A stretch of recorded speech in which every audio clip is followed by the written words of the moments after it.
Latest खबरें पाने के लिए सब्सक्राइब करिए हमारे चैनल को, दबाइए इस घंटी के बटन को, पाएं लेटेस्ट खबरें सबसे पहले। गुजरात में भारी बारिश, वलसाड और नवसारी सबसे ज्यादा प्रभावित। अहमदाबाद।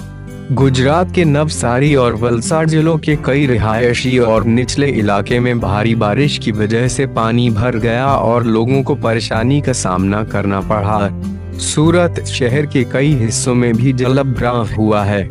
राज्य आपात स्थिति नियंत्रण कक्ष के मुताबिक सौराष्ट्र क्षेत्र के कई इलाकों में भारी बरसात हुई है। दक्षिण गुजरात खास तौर पर वलसाड और नवसारी जिलों में सुबह से ही मूसलाधार बारिश हो रही है, जिस कारण सड़कों पर पानी भर गया है और नदियां उफान पर चल रही हैं। इसने जनवरी जीवन को प्रभावित किया है। मध्य और दक्षिण गुजरात में कल से ही बारिश हो रही है। राज्य के विभिन्न इलाकों, खास तौर पर मध्य गुजरात के इलाकों से कल से करीब 900 लोगों को सुरक्षित स्थान पर पहुंचाया गया है।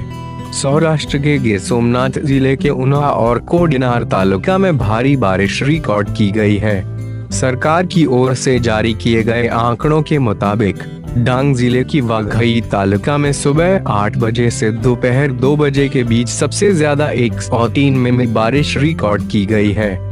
सरकारी विज्ञप्ति में बताया गया है कि मूसलाधार बारिश के कारण दक्षिण और मध्य गुजरात में एक राष्ट्रीय राजमार्ग और 3 राजमार्गों समेत 197 सड़कों को यातायात के लिए बंद किया गया है। मौसम विभाग ने अगले 24 घंटे में दक्षिण और मध्य गुजरात में भारी से बहुत भारी बारिश का पूर्वानुमान जताया है।